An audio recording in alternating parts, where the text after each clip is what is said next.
நான் உங்க டாக்டர் புவனேஸ்வரி பேசுறேன், ஆதிஷா ஹாலிஸ்டிக் ஹோமியோபதி. இன்னைக்கு நீங்க ஹோமியோபதியில தெரிஞ்சுக்க போறது உணவு முறைகளை மாற்றம் வரதுனால சைனஸ் பிரச்சனை எப்படி குறைக்கலாம். என்ன டாக்டர் சொல்றீங்க, உணவு முறையினால எப்படி டாக்டர் சைனஸ் குறையும்?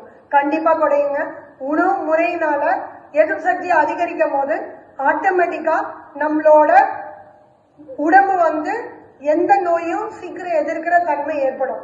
என்ன மாதிரி உணவு முறைகள்? பழங்கள், காய்கறிகள். பழங்கள், காய்கறிகள்ல என்ன இருக்கு டாக்டர்? ஆன்டி ஆக்சிடென்ட் ப்ராப்பர்ட்டின்னு ஆங்கிலத்துல சொல்லுவாங்க. இது எடுக்கிறதுனால என்ன பயன்? சைனஸ் அடைக்காம மூச்சு நல்லா விட முடியும் நம்மளால. அதே மாதிரி சளித்தன்மை உறையாம பாத்துக்கோங்க. அப்போ என்ன மாதிரி பழங்கள் எடுக்கணும்? கிவி, சிட்ரஸ் வகையான எலுமிச்சை, ஆரஞ்சு, அன்னாசி, ஆப்பிள், பப்பாளி. காய்கறிகள்ல கீரை வகைகள், புரோக்கோலி, சக்கரவள்ளி கிழங்கு, கேரட், பரங்கிக்காய். ஆன்டி இன்ஃபிளமேட்டரி ப்ராப்பர்ட்டி உள்ள உணவு முறைகள் அப்படின்னா இஞ்சி, மிளகு, பூண்டு, மஞ்சள்.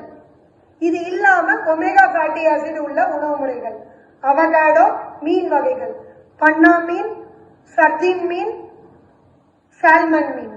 இது மூன்றுமே உணவுக்கு நல்லது. இது இல்லாம கடைசியா 2 உணவு முறைகள், கிம்ச்சி, கெஃபீர் அப்படின்னு சொல்லுவாங்க ஆங்கிலத்துல. இந்த உணவு முறைகள் கொரிய நாட்டுல மிகவும் பயன்படுத்துவாங்க. கிம்ச்சி அப்படிங்கிறது ஒண்ணும் இல்லைங்க, முட்டைகோஸ், லெட்யூஸ், முள்ளங்கி இத பதப்படுத்தி ஊற வச்சு அதுல பாக்டீரியாவையும் ஈஸ்டையும் உருவாக்குவாங்க. கெஃபீர் அப்படிங்கிறது பாலை பாக்டீரியா ஈஸ்ட உருவாக்கி கெட்டு போக வச்சு செய்யறது தாங்க. இது நம்ம பயன்படுத்துற தயிரை விட மிகவும் நல்லது. இந்த மாதிரி உணவு முறைகளை எடுத்துக்கிறதுனால கண்டிப்பா நோய் எதிர்ப்பு சக்தி அதிகமாகும்.